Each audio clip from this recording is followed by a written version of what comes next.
Well, actually, in the Philippines, mayroon akong salon, hair salon. So, one day, mayroon ako isang kliyente na galing sa Paris na Pilipina na asawa ay French. Nasabi niya sa akin, nagkaroon kami ng magandang at least contact, and then sabi niya sa akin, Willie, bakit hindi ka pumunta sa Paris? For sure, yayaman ka.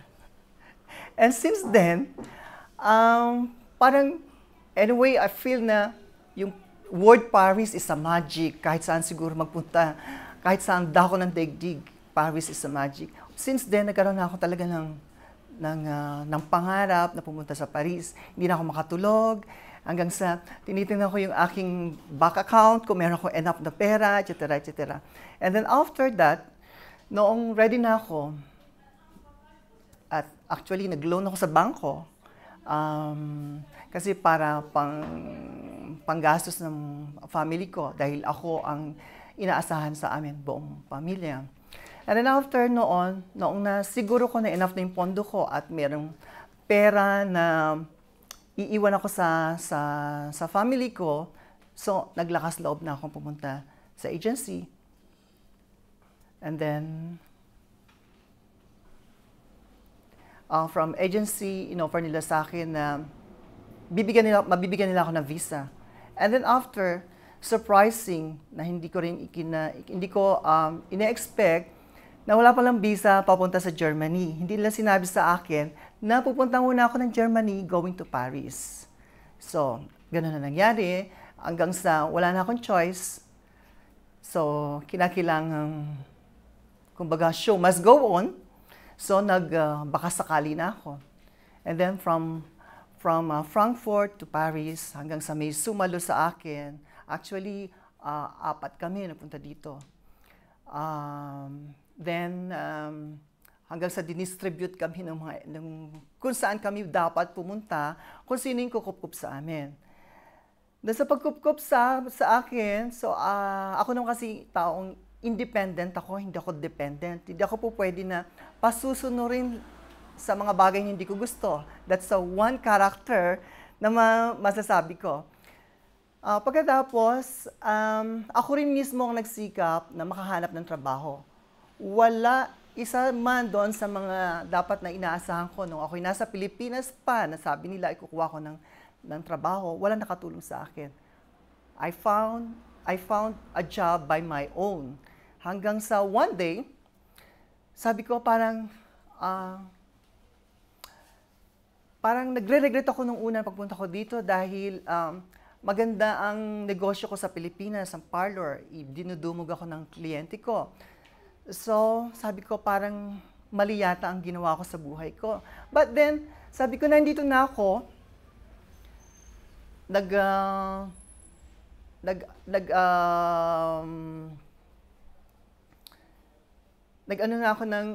nag-spend ako ng pera at saka time and effort. So sabi ko, bakit hindi ako gumawa ng paraan para maging useful ang pagpunta ko dito? And then, nagbigay ako ng timetable sa sarili ko. Sabi ko, in 3 years na pagpunta ko dito at hindi ako nakakuha ng papel, I'd rather go back to Manila. And then, it so happened na nakapasok ako sa school, and then from the school, natanggap ako as a student hanggang sa in-offer sa akin ng post being instructor, which is really very surprising on my part na hindi ko na-expect kahit kailan na magiging professor ako dito sa Paris. But then after, nang umalis ako sa school,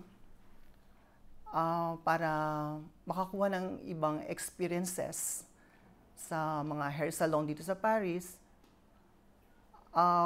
one day, nagtatrabaho ko sa isang hair salon na known dito sa Paris na Jean-Claude Begin. So all over Paris may Jean-Claude Begin. So, wala pang isang taon, nagtatrabaho ko sa kanila. Ang nangyari ay nakatanggap ako ng sulat na ang nanay ko ay may cancer. Kinakailangan niya ng chemotherapy, but nire-refuse niya that time. Since na ako ang sumusuporta sa buong pamilya, so head of the family, ako ang dapat na magdesisyon. So nagpaalam ako sa aking boss na bigyan lang ako ng 1 week na bakasyon. And then ni-refuse niya yung hinihingi ko. And then nag-decide ako na mag-resign. Naisip ko na mas importante ang buhay nanay ko kaysa sa trabaho. Anyway, trabaho, anytime, makakahanap pa rin ako. And then, nung umuwi ako, ni-refuse ng mother ko ang pag-chemotherapy. Pero it's really a good decision. And in fact, I lost her just last year. Bon, after that, bumalik ako ng Paris. So, doon pala sa kontrata na pinirmahan ko sa aking trabaho ay may clause na kung ipapaliwanag ko ay parang banned ako sa buong Paris. So that time, nagpanik ako na anong gagawin ko at kung hindi ako makakahanap ng trabaho. Ayoko maghintay ng 2 years pa bago mag-lapse yung baling close na pinirmahan ko. So, actually, ako yung tao na hindi ako pwedeng maghintay eh. Kung meron akong magagawa, gagawin ko. Pagkatapos noon, ang ginawa ko, nagtanong-tanong ako, nagpunta ako sa tinatawag nilang Chambre du Métier. Hindi ko alam kung anong tawag sa English yun, but it is not a chamber of commerce, but instead, it's a chamber of profession. Parang ganon. So, they call it Chambre du Métier. So, nagtanong ako doon sa kanila kung anong dapat na gawin ko, kung anong mga rules and regulations na dapat na sundin ko dito sa Paris. And then, ang sabi nila sa akin, pwede akong magtayo ng parlor anywhere kung ako ang magtatayo ng parlor. Kahit na tumabi ako kay Jean-Claude Biguin, walang problema. So, ang problema ko, at that time, wala pa akong diploma. Dito kasi sa France, kinakailangan ng French license o French diploma bago mag-operate ang isang salon. So, ang nangyari, napag-alaman ko rin na pwede naman pala akong mag-home service, na legal yon, wala akong dapat na nakatakutan. So, since na ang mga kliyente ko before ay puro Pilipino, nag-home service ako. So, hanggang sa talagang nag-self-supporting na ako, hanggang sa obligado ako magbayad ng aking mga charges and everything. And then one day, sabi ko, parang pagod na yata ako mag-home service. Parang mas maganda kung ang mga kliyente ay pupunta na sa akin. So one day, nag-decide ako na papuntahin na sa studio ko ang mga kliyente. Afterwards, after few months, nagdagsaan ang mga Pilipino clients sa akin.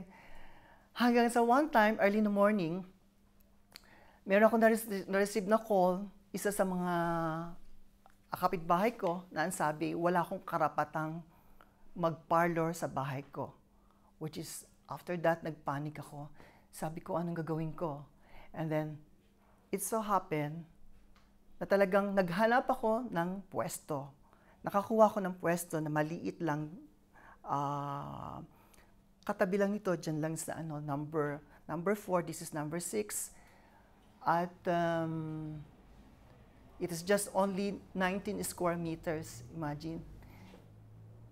It was 1995, December 1st, 1995, inopen ko yung unang parlor ko na unfortunately, may strike all over Paris. Paralyzed ang buong Paris, walang sasakyan, walang metro, walang buses, lahat naglalakad. Walang pumupunta sa akin. And then after noon, Hanggang sa naglalakad ako, ang dami-dami pa namang snow. And that was the time na talagang napakaraming snow.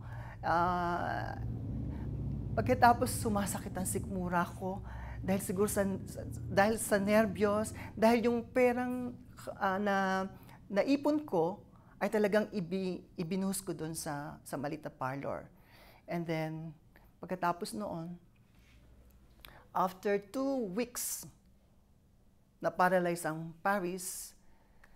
So, naging regular na lahat ng transportation. Nagpuntahan na mga Pilipino sa akin. And that was the time na na-assure ko na mabubuhay na ako after that. Yes, the learnings na na-discover ko mismo sa sarili ko ay once na meron tayong objectives, meron tayong ambition, so kinakailangang i-push through natin. So talagang siguro it's my nature na once na meron ako inisip, hindi ako pwedeng umupo lang sa isang tabi, kinakailangan mag-iisip ako. And then marirealize ko kung in a right pathway man ako, hindi, at least go ako. Yun ang kasi ang point is, nang pumunta ako dito, I'm already ambitious. I am from poor family na ibinigay ko talaga ang inspiration ko sa family ko as well as with my mom. Siguro yun yung power na talagang umano sa sarili ko. Na since then talagang kahit anong gusto kong gawin, parang talagang ipinag-aadya ako. So, kinakailangan lang talagang meron tayong determination, patience, and courage. Well, since 2004,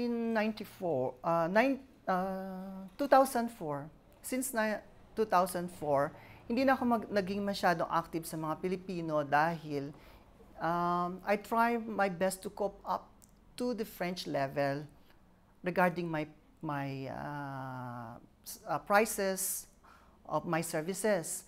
So, since in the beginning also, na-forecast ko na maraming darating na hairdresser na tulad ko, na nag-aadhika na magkaroon ng better life. So, na-forecast ko na yon. Then, since nang ako'y lumipat dito sa aking malaking parlor, since 2000, ay nakita kong pinapasok ako ng mga French.